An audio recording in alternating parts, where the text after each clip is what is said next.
For you, I just said to Billy and Michael, being a part of this movie and how much, because both said that really he's so inspiring, for even for young actors, because he has so much fire under his ass. He's really a driven man. Did you have that same feeling with him? Oh, absolutely. He has the gift of eternal youth. It's bizarre. He maybe he's a synthetic. I'm not sure. But or an alien. Yeah. There's something abnormal about him, that's for sure.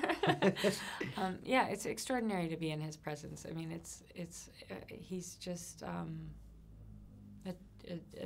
really exciting, passionate person. And I knew going into it that he was a visual genius, and I knew from other actors that he was great fun to work with, but I didn't expect him to also be so lovely. He's a very kind, beautiful person, and it doesn't really matter if the director is a kind, beautiful person, maybe, but it really does help, and you feel it on set, and it's kind of, he sets the tone, and it spreads around the whole set. The crew too, everybody feels proud and welcome and secure and psyched to be there. So it is a kind of special thing. He's and somehow it does a little bit matter, because I can imagine you as an actress, you feel much more, like you say, safe and free to play than if you have like a choleric person, who shouts and who loses it all the time. Yeah.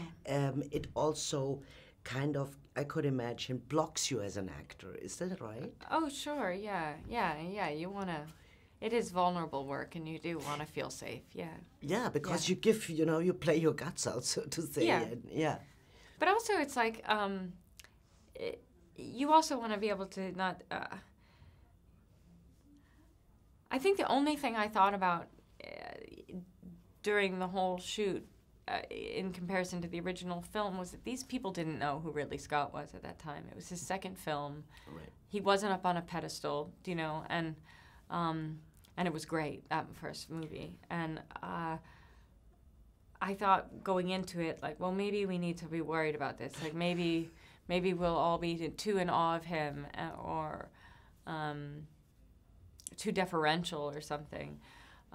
But then he's so self-effacing and casual and doesn't put himself on that pedestal, so it wasn't an issue at all. It still felt scrappy and like a small independent film, because he's maintained that, I guess,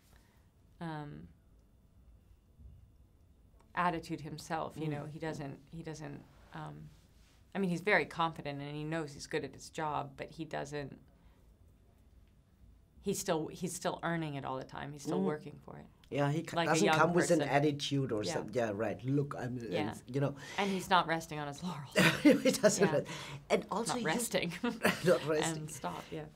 And you also spent, I think, 2 weeks in New Zealand and then in Sydney, right? Yes, it was the first 2 weeks of the shoot were in Milford Sound in Nobody knows that.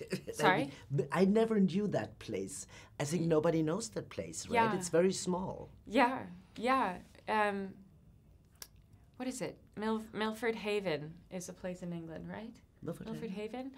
And I only knew it from Shakespeare. There's something Milford Haven, show me the way, and it sounded familiar to me. And when we were there, I asked someone, and it turned out the white guy who first came upon that part of the world named it Milford Sound after Milford Haven, England, because he was homesick.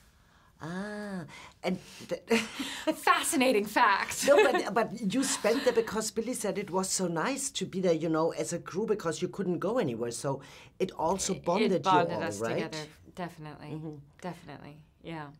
But then some of the crew in the story stay on the spaceship, so they weren't there when we were in Milford Sound, and we got back to Sydney, and I thought, oh, maybe they will feel excluded because they weren't, out in the elements with us the last 2 weeks. But then we all walked onto the spaceship together for the first time, and we were shooting a big scene. We're all together in there, and then that really brought the whole group together. So we had the first bonding experience, and then those people who, like Danny McBride and Jussie Smollett, and the people who were stuck on the ship, then they came in and that's when we all really came together because we were like jaws on the ground, couldn't believe that we were on an alien ship.